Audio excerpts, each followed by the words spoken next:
Le livre du dimanche, c'est le livre d'une actrice, réalisatrice, peintre et écrivain, le livre d'Evelyne Dress, Mes chats, publié aux éditions Glyph, un livre qui raconte sa passion pour les félins. Evelyne Dress, bonjour. Bonjour Philippe. Bienvenue sur Sud Radio.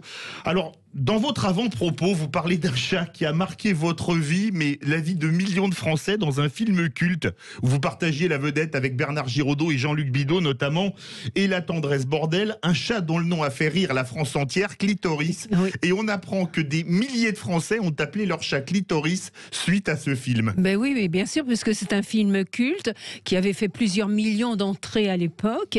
Et évidemment, comme on était avec Bernard Giraudot, le couple dont tout le monde rêvait. En fait, c'était un couple absolument merveilleux. Moi-même, quand je suis sortie de la projection du film, je me suis dit, cette fille-là, Eva, j'aimerais lui ressembler. Je ressemblais un peu quand même. Et vous n'avez pas pris une ride. Et donc, oui, tout le monde a adoré ce film. Et le chat, Clitoris, qui était un bonbon, ce petit chat il blanc. était tout mignon, oui. Ouais, c'est un birman. Oui, c'était je ne sais pas s'il était birman. Mais il était magnifique, il ressemblait beaucoup à un birman. Ouais, il était mignon comme tout. Alors, vous parlez notamment au début des chats, des personnages historiques. Je montre le livre. Richelieu, par exemple, on va pas faire tous les personnages, mais là, c'est ce qui m'a le plus impressionné, avait 14 Angora turcs. Oui, tout à fait. C'est fou. Oui, c'était un amoureux des chats, mais il y en a beaucoup dans l'histoire de France et du monde, évidemment. Les amoureux des chats, des écrivains aussi. Céline, Léoto, Colette, Victor Hugo, tout le monde a un chat. Ou presque. Ou presque. Alors justement, votre premier chat s'appelle Minouche. Oui. Vous avez 5 ans. Oui. C'est votre première histoire d'amour avec un chat. Et elle se termine très mal sur la route des vacances. Et on sent que la petite fille que vous êtes à 5 ans a le cœur brisé. Mais oui, c'est vrai. Quand vous dites c'est mon premier amour de chat, c'est mon premier amour tout court. C'est lui qui m'a fait connaître le sentiment amoureux. Et puis aussi l'amitié, puisque c'était mon confident. Et c'était mon doudou. Oui, voilà. Un doudou vivant. Et un doudou vivant. Et puis, ma sœur me l'a perdu.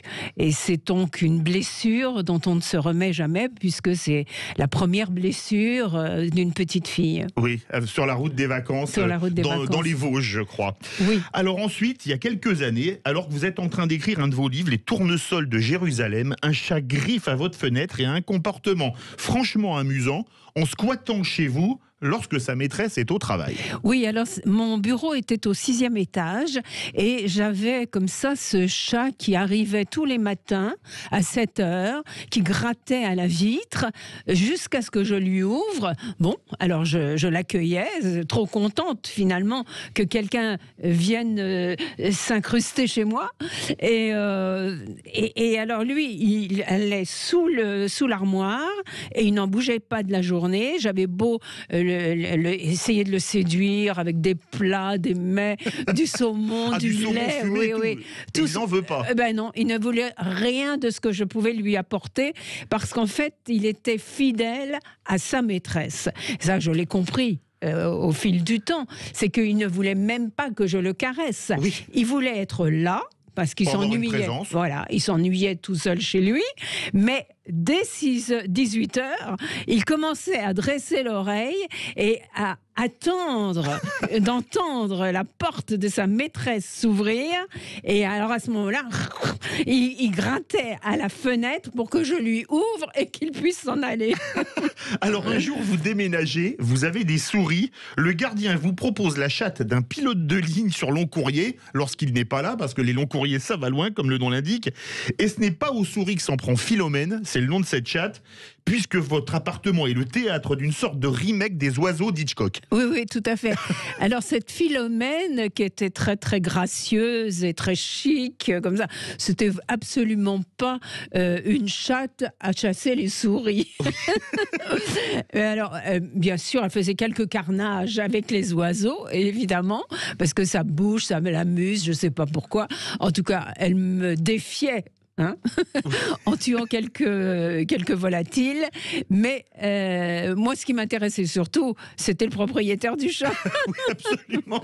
Parce que quand même, ce livre, c'est la première fois que j'écris un livre qui parle de moi à la première personne et sans me cacher derrière un personnage. Alors justement, vous dites que les chats comme les chiens ressemblent à leur maître. Oui, c'est vrai. Mais vous savez pas dans quel sens ça déteint. Ouais, c'est ça. Ils paraissent, ils ont l'air d'être de la même famille. Oui.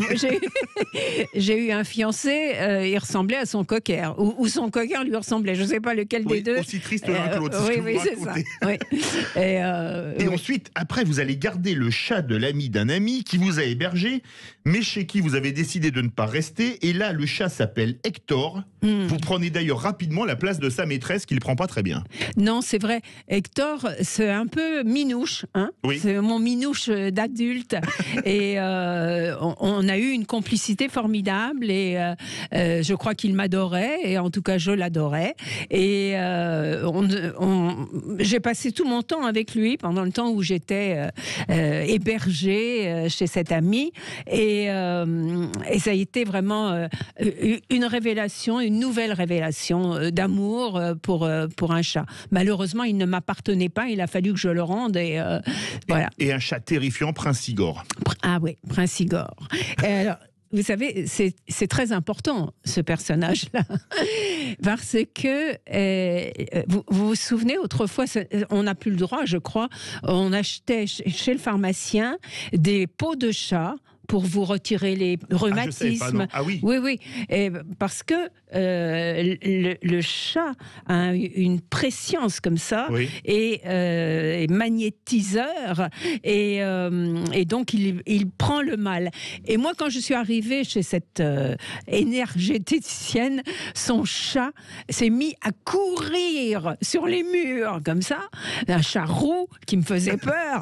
Et elle m'a dit, vous n'êtes pas venue toute seule, parce que lui, il avait vu tout ce qu'il y avait avec moi. Voilà. Alors, c'est un livre qu'il faut lire. Si vous aimez les chats impérativement, Evelyne Dresse, Mes chats.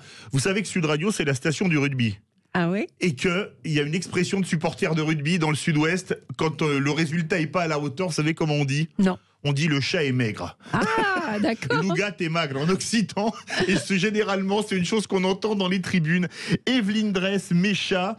C'est publié chez Glyph. Si vous aimez les chats, c'est vraiment un livre à lire. Et puis alors franchement, revoyez La tendresse bordel, le film culte de toute une génération. J'ai même reçu des textos en me disant je me taperais bien une verveine. Vous voyez un peu, c'est la fin du film. Merci beaucoup Evelyne Dresse et à très bientôt. Merci.